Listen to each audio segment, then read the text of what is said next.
What is going on YouTube? It's your boy XESOGod bringing you a gameplay on the map Urban, playing some Domination yet again. My favourite game mode at the moment to play.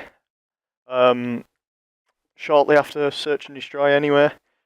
In this gameplay I'll be using the Speakeasy yet again. Once the game loads up you should be able to see what class I'm using.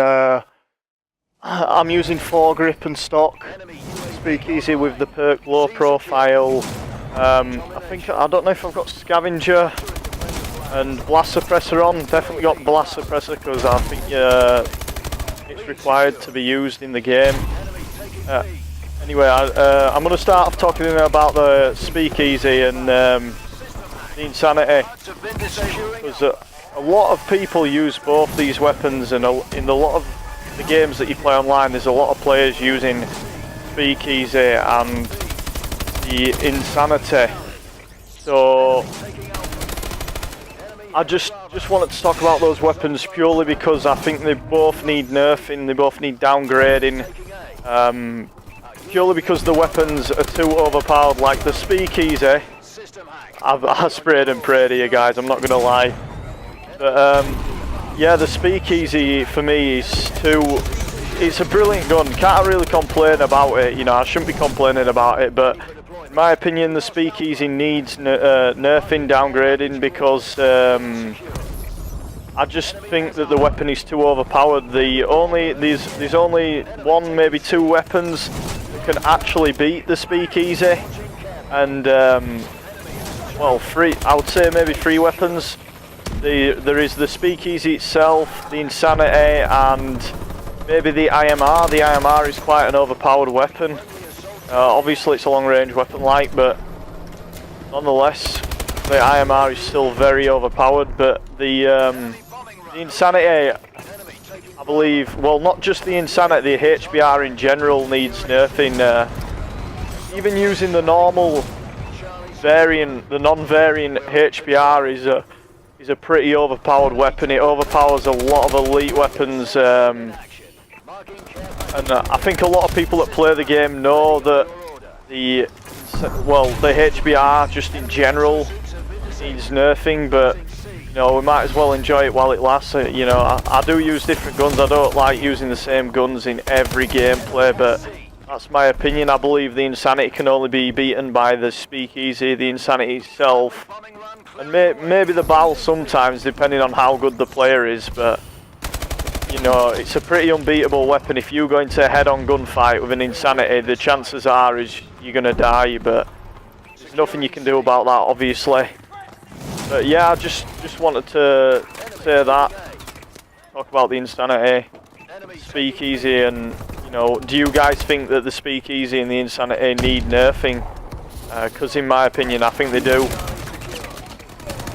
And while I'm talking about nerfing weapons, it's just popped up in my head. Is rank play. I do play rank play sometimes. I've not been playing it that much lately, but I do play rank play sometimes. And they brought the game mode out to make it realistic for people looking to go into competitive, I guess. It's like a starter game mode. Obviously, rank play is, well, I don't know if you've ever played GB, anybody watching this video, but GB is a lot different to rank play. So you know, you can only learn so much off rank play. You can only, you know, sort of get yourself used to the game mode if you've played it a while. But yeah, it's a lot different on GB. But anyway, getting back to rank play, enough talk about GB. I think that weapons on rank play should be banned. The elite weapons, I don't think variant weapons should be allowed to be used in rank play, as on GB you are not allowed to use variant weapons, any variant weapons. They're all the non-variant weapons that you can use on GB, which is obviously fair because each weapon has the same, let's say, stats on the gun. So it's a legit gunfight. Let's just say it's a fair gunfight. In most cases, it's still not a fair gunfight because in in the majority of the cases, the players that you're playing against have amazing connection. There we go, not what you can do about that. But yeah, I think rank play needs sorting out. I think the weapons need taking out, the variants. Right, we're getting down to the last 4 minutes of video, guys, so I'm just going to skip back past, you know, talking about rank play and everything. So I'm going to talk about, is it possible to win games playing on your own as a solo player if you get a bad team? If you get a bad team, is it possible to win the game on your own? Whereas, and the reason I want to talk about that is because on Black Ops 2, if you were playing on your own and you got, let's say, if you got a VSAT, it could lead up to a swarm if you run into dogs and swarm. If you get your dogs and swarm, you can pretty much, on Domination, you can pretty much take control of the entire game by getting your dogs and swarm. You can take map control, and you know, you can keep players in the spawn. Even if you've got a bad team, you could have the worst team in the world, but on Black Ops 2 and other CODs before that, you could win a game on your own against good players with a bad team. I don't know why that is, to be honest, guys, but I just think on Advanced Warfare it is literally impossible to win a game when you've got a bad team.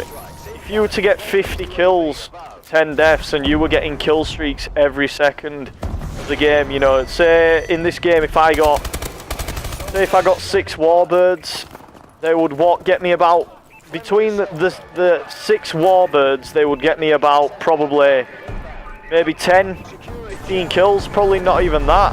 I just think the kill streaks on this game are absolutely terrible. But then again, it does have its advantages, as when players call kill streaks in, you do get a lot of rage quitters.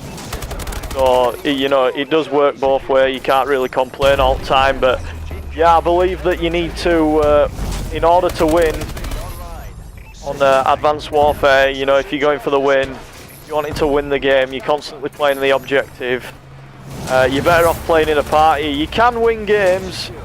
With a half decent team if you're playing solo, but in most cases, if you are playing solo, let's say against a clan, there's 3 players of a clan on the other team, and they're running around the map together, capping flags together.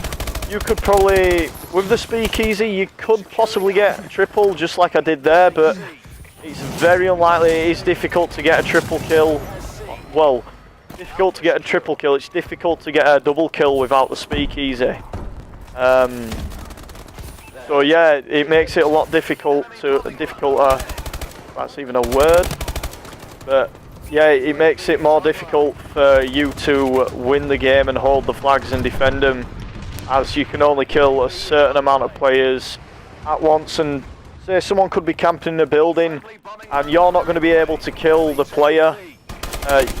You could kill a player on the flag and there's another 2 players on the flag, but because of the exosuits, obviously they can jump to the same level as you and spray at you and kill you through the window, and there's no what you can do about it. But yeah, I think that people wanting to play well, or win games and play well, get more points, I would recommend playing in a party with your friends. It's a lot easier to win games, a lot easier to cap flags. Just everything is a lot easier. If you're playing in a good party, if you've got a load of good players in your party, let's say 2 KDs maybe, 1.50, 2 KDs is a decent KD. If you've got a 6-man party of players with that KD, you will be able to hold a higher KD. Like for instance, when I play solo, I get a score like this. I'll go, I believe I finish on 50 kills to 14 deaths, but whereas, say if I was playing in a party, if I got 50 kills, I would probably get less than 5 deaths, purely because of the players that I'm playing with, and you're able to move around the map a lot quicker, you know, a lot easier. It takes less skill to play the game because your teammates just make it so easy for you to play. But that's just my opinion on that, and we've come to end the video now, guys, so I hope you enjoyed the commentary. Please comment, rate,